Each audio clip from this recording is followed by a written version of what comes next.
Hello friends, आपका स्वागत है क्विज सेंटर में। आज हम लोग जो है आर्य कंपटीशन की पुस्तक से फर्रुखाबाद राज्य के बारे में अध्ययन करेंगे। जिन दोस्तों ने अभी तक पहले की वीडियो नहीं देखे हैं तो प्लेलिस्ट में मिल जाएगा, वहां जाकर आप आसानी से देख सकते हैं। और आपको डिस्क्रिप्शन में जो है व्हाट्सएप का ग्रुप भी मिल जाएगा, वहां पे भी आप ज्वाइन हो सकते हैं। ठीक है, तो चलिए स्टार्ट करते हैं। कल तक हम लोग ने भरतपुर पढ़ लिया था राज्य, आज हम लोग फर्रुखाबाद राज्य के बारे में देख लेते हैं। तो फर्रुखाबाद के पास जो है बंगस पठानों ने मोहम्मद खां बंगस के नेतृत्व में एक स्वतंत्र राज्य की स्थापना करी। ठीक है, चलिए आगे चलते हैं। आगे जो है उसके बाद तो फर्रुखाबाद के बारे में ज़्यादा जानकारी नहीं दी गई थी इस पुस्तक में। इसके बाद जो है राजपूत राज्यों के बारे में या राजपूतों के बारे में जानकारी दी गई है। तो आमेर के मिर्ज़ा राजा सवाई जयसिंह, ये कहाँ के? आमेर के, है ना, यानी राजस्थान के। जो इनका जो समय है 1699 से 1743 तक का है। और सवाई जयसिंह ने 1727 में जयपुर नगर की स्थापना की। तो एग्जाम के लिए बहुत ही ज़्यादा इंपॉर्टेंट प्रश्न यहीं से बन जाता है कि जयपुर नगर की स्थापना किसने की थी? तो आप बता सकते हैं सवाई जयसिंह ने। कब की थी? 1727 ईस्वी में। ठीक है, क्लियर है। इसके बाद जो है आमेर के स्थान पर जयपुर की या जयपुर को जो है राजधानी बनाया गया, कैपिटल बनाया गया। किसे? जयपुर को। ठीक है, किसमें? आमेर के स्थान पर अब जो है जयपुर को राजधानी बनाया गया। तो एक प्रश्न और यहां से क्या बन जाता है एग्जाम के लिए कि आमेर के स्थान पर जयपुर को राजधानी किसने बनाया? तो आप बोल सकते हैं सवाई जयसिंह ने। कब बनाया? 1727 में। ठीक हो गया। चलिए, तो दोस्तों अभी तक आप लोगों ने चैनल को सब्सक्राइब, लाइक और कमेंट नहीं किया है तो जल्दी से जाके कर दें। ठीक है, चलिए स्टार्ट करते हैं। तो सवाई जयसिंह का जन्म अब देख लेते हैं। इनका जन्म जो है 1681 ईस्वी में हुआ है और 1699 ईस्वी में आमेर के शासक बन जाते हैं। कौन? सवाई जयसिंह। ठीक है, और जयपुर के वास्तुकार, ठीक है, जयपुर के वास्तुकार जो है बंगाल निवासी विद्याधर थे। तो जयपुर के वास्तुकार कौन है? बंगाल के एक निवासी हैं जिनका नाम विद्याधर था। और जो है जयसिंह ने मथुरा हो गया, जयपुर हो गया, उज्जैन और बनारस और दिल्ली, इन जगहों पर खगोल शास्त्र के अध्ययन के लिए वेधशालाओं का निर्माण करवाया है। तो सबसे महत्वपूर्ण जो है पॉइंट यहीं से निकलती है कि किस राजा के द्वारा दिल्ली में खगोल शास्त्र अध्ययन के लिए वेधशाला का निर्माण किया है? बता दीजिए कौन है वो व्यक्ति। उनका नाम है सवाई जयसिंह। अगर मथुरा आ गया तब पर भी आप लगाएंगे सवाई जयसिंह, जयपुर आ गया तब पर भी, और उज्जैन आ गया तब पर भी। तो ये प्रश्न आते हैं तो दिमाग में अच्छे से डाल लीजिए। ठीक है, जयसिंह ने जिज मोहम्मद शाही नामक सारणियों का सेट तैयार करवाया। ठीक है, जिसने खगोल शास्त्र के अध्ययन में जो है मदद मिलती है, जिससे क्या है खगोल शास्त्र के अध्ययन में मदद मिलती है। चलिए, अच्छी बात है। आगे देख लेते हैं क्या बात है। 1715 ईस्वी में, ठीक है, 17 नहीं 15 ईस्वी में पिलशुद्ध के युद्ध में सवाई जयसिंह ने मराठा को हरा देते हैं। ठीक है, तो सवाई जयसिंह मराठा को हरा देते हैं किस युद्ध में? पिलसिद युद्ध में। कब हुआ था? 1715 युद्ध में, 1715 ईस्वी में। तो ये पॉइंट भी इंपॉर्टेंट हो जाती है, तो इसे भी याद कर लीजिए। जयसिंह ने 2 अश्वमेध यज्ञ भी करवाए। कितने करवाए? 2, ओनली 2 अश्वमेध यज्ञ भी करवाए हैं जयसिंह ने। 1733 में मंदसौर के युद्ध में मराठों ने सवाई जयसिंह को पराजित कर दिया। अब देखिए क्या होता है कि एक बार तो सवाई जयसिंह ने मराठों को हरा दिया पिलसिद के युद्ध में 1715 में, ये तो बात आपके समझ में आ गई। और उसके आगे चलकर 1533 में, ठीक है, 1533 में जो है मंदसौर का जब युद्ध होता है, उस समय अब ये मराठा बदला ले लेंगे, यानी कि सवाई जयसिंह को हरा देंगे, और इन्होंने हरा दिया। ठीक हो गया, इतनी बात आपके समझ में आ गई। चलिए आगे देख लेते हैं। जयसिंह, यानी कि इनका नाम जो है जयसिंह है, पूरा नाम सवाई जयसिंह है। तो जयसिंह को सवाई की उपाधि औरंगजेब ने दी तथा जहादर शाह ने मिर्जा राजा की उपाधि दी। तो ये तो मोस्ट इंपॉर्टेंट हो जाएगा आपका एग्जाम के लिए। तो सबसे पहला प्रश्न यही बनता है कि सवाई जयसिंह को सवाई की उपाधि किसने दी? तो सवाई की उपाधि जो दी है वो दी है औरंगजेब ने, याद कर लीजिए। दूसरा, मिर्जा राजा की उपाधि से कौन जाना जाता है? तो आप क्या बताओगे? तो आप बताओगे सवाई जयसिंह। अब आपसे प्रश्न ये पूछ देगा कि मिर्जा राजा की उपाधि किसने दी? तो आप बता दोगे जहादर शाह ने। तो ये भी इंपॉर्टेंट हो जाता है आपके एग्जाम के लिए। Very good. तो चलते हैं आगे। सवाई जयसिंह व पेशवा बाजीराव प्रथम के बीच जो है 25 फरवरी 1736, यानी कि 25 फरवरी 1736 में, 1736 में ईस्वी को झाड़ली नामक गांव में मुलाकात हुआ है, जिसका जो ये है मालपुर टोक में पड़ता है। ये जगह जो है मालपुर टोक में झाड़ली नामक स्थान है। ठीक है, तो सवाई जयसिंह और पेशवा जो के बीच में जो है मुलाकात होती है। ठीक है, यानी कि जो मराठा के पेशवा हैं बाजीराव प्रथम और जो हमारे अजमेर के राजस्थान के सवाई जयसिंह हैं, इन दोनों के बीच में मुलाकात किस जगह होती है? तो झाड़ली में होती है। झाड़ली, पेड़ को झाड़ दीजिए तो ऐसे याद कर लीजिए, पेड़ को झाड़ देते तो कौन, पत्ते झड़ जाते हैं, तो झाड़ली। तो झाड़ली में कौन मिल गया? ये चीज याद रखो, बाजीराव प्रथम और सवाई जयसिंह। याद हो गया। कब मिला? 25 फरवरी 1736 में। कौन से गांव में? मालपुर टोक में। कितने सीट क्लियर हो गए ना? ठीक है, आगे चलते हैं।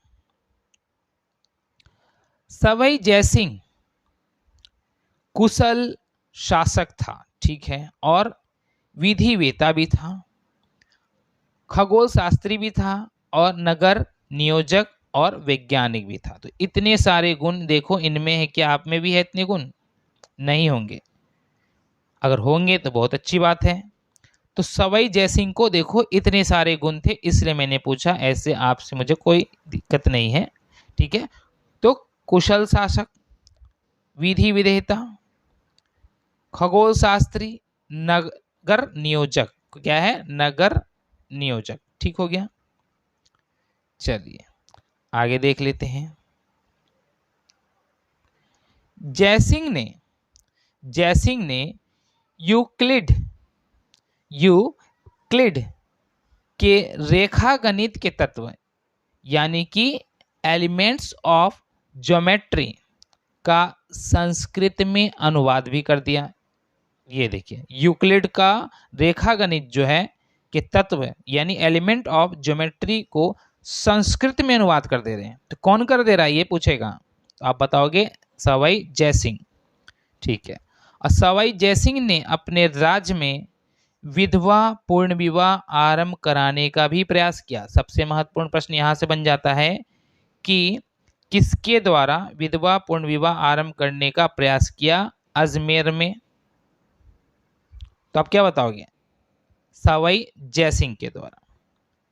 इस समय राजपूताना के राज्यों में मराठा हस्तक्षेप काफी बढ़ गई थी। ये जो राजपूताना लोग थे, कौन? सवाई जयसिंह जैसे राजपूताना ही तो है। ये सब जो है राज्य में मराठा का हस्तक्षेप बढ़ गया। अब ये मराठा लोग हावी होने लगे। अब देखिए क्या होता है, मराठा आक्रमण एवं चौथ वसूली, यानी चौथ मतलब क्या? कर वसूली से राजपूताना के राज परेशान थे। अब देखो मराठा लोग इतने हावी होने लगे कि इन राजपूतों से टैक्स लेने लगे, कर लेने लगे, जिससे ये जो है राजपूताना लोग परेशान होने लगे। तथा क्या है? तथा बूंदी राज्य में मराठों के खुले हस्तक्षेप ने राजपूत नरेशों की आंख खोल दी।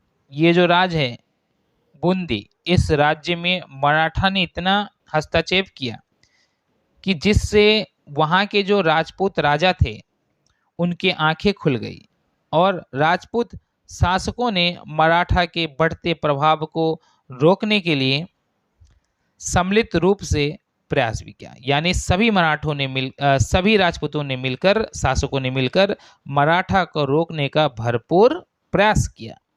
लेकिन 17 जुलाई 1734 को राजपूत राजाओं ने मेवाड़ की सीमा पर स्थित हुर्रा क्या नाम है? हुर्रा यानी भिलवाड़ा नामक स्थान पर सम्मेलन किया। अब देखा कि मराठे पूरा हावी हो रहे हैं राजपूतों पर, तो अब ये जितने भी राजपूत लोग थे, ये शासक थे, ये आपस में मिलकर एक सम्मेलन करेंगे, और ये सम्मेलन जो है मेवाड़ की सीमा पर होगी, और वह जगह का नाम पूछेगा एग्जाम में, तो क्या बताओगे? भिलवाड़ा यानी हुर्रा नामक स्थान पर सम्मेलन हुआ या सम्मेलन किए। इसमें जयपुर के सवाई जयसिंह, ठीक है हो गया, जोधपुर के अभय सिंह और नागौर के बख्त सिंह और मेवाड़ के महाराणा जगत सिंह द्वितीय और कोटा के दुर्जन साल और बीकानेर के जोरावर सिंह और बूंदी के दलेल सिंह आदि सम्मिलित हुए। इन जो महत्वपूर्ण शासकों के नाम हमने बताए हैं, इनको आप कॉपी में नोट कर लीजिए। एग्जाम में पूछेगा कि ये जो सम्मेलन हुआ था हुर्रा में यानी भिलवाड़ा में, किसके किसके बीच? राजपूतों के बीच ही हुआ है, शासकों के बीच हुआ है। तो पूछेगा इनमें कौन शामिल नहीं थे। जब आपको नाम ही नहीं पता रहेगा तो कैसे बताओगे? तो क्या करोगे आप? इनके नाम को अभी नोट्स कर लोगे वीडियो पॉज करके। चलिए आगे देख लेते हैं क्या है।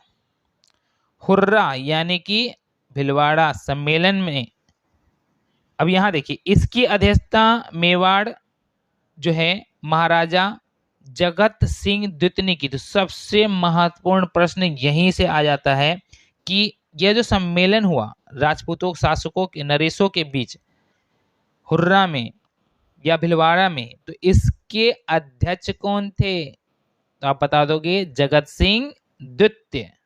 कमेंट में भी लिख दीजिएगा, ठीक है।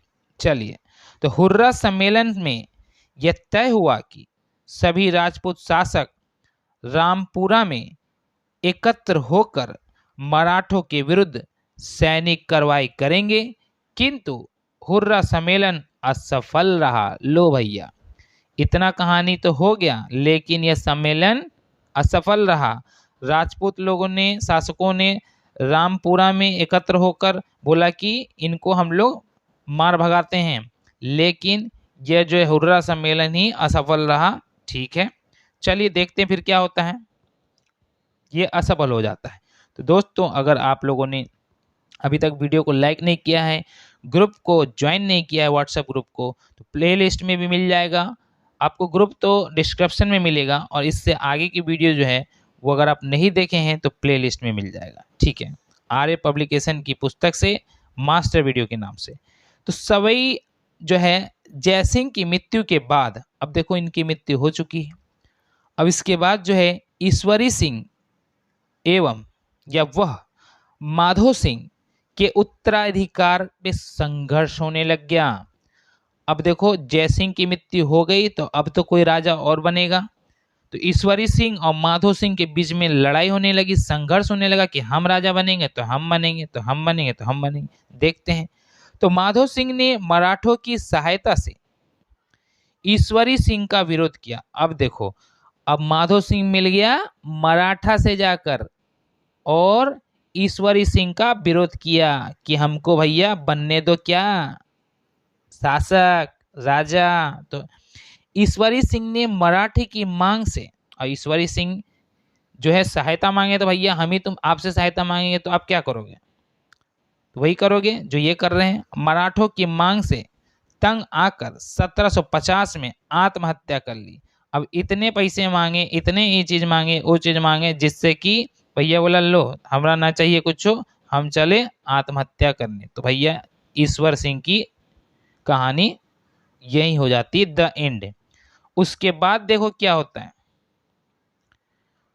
उससे बाद जो है 1787 ईस्वी में जयपुर शासक सवाई प्रताप सिंह और जोधपुर महाराणा विजय सिंह की संयुक्त सेना ने महादजी शिंदे मराठा की सेना को तुंगा के युद्ध में यानी दौसा से पराजित कर दिया। यानी कि 1787 की बात है। जयपुर शासक कौन है? सवाई प्रताप सिंह और जोधपुर महाराजा विजय सिंह की संयुक्त सेना, ये दोनों की मिलीजुली सेना महादजी शिंदे यानी महादजी शिंदे मराठा की सेना को तुंगा के युद्ध में हरा दी। अब यहाँ पे हो गई मराठों की हार, यानी कि 1787 में मराठा के जो है महादजी सिंधिया हार जाते हैं। किन से? सवाई प्रताप सिंह और जोधपुर महाराजा राणा जो है विजय सिंह के संयुक्त सेना से। तो ये हो जाती है मराठों की यहाँ हार। और इसके बाद जो है नया आ जाता है मैसूर राज्य। अब हम लोग पढ़ेंगे नेक्स्ट वीडियो में मैसूर राज्य। ठीक है, तो देखिए चक्कर यह है कि ये जो है फ्री ग्रुप है, तो फ्री ग्रुप में तो वीडियो ज़्यादा लॉन्ग में बनाता नहीं हूँ, टाइम भी नहीं होती। जब आप पेड ग्रुप ज्वाइन करेंगे तो आपको वीडियो लंबी मिलेगी। तो आपकी मर्जी, फ्री में रहना है या पेड में जाना है। ठीक है, नहीं तो ऐसे स्लो स्लो चलते रहेगा। ठीक है, तो वीडियो देखने के लिए आप सभी लोगों का दिल से धन्यवाद। डिस्क्रिप्शन में लिंक मिल जाएगा व्हाट्सएप ग्रुप पे, वहीं जाकर फट से ज्वाइन हो जाइए, और नोटिफिकेशन बेल को भी जरूर से जरूर दबा दीजिएगा। आप सभी लोगों का दिल से धन्यवाद है।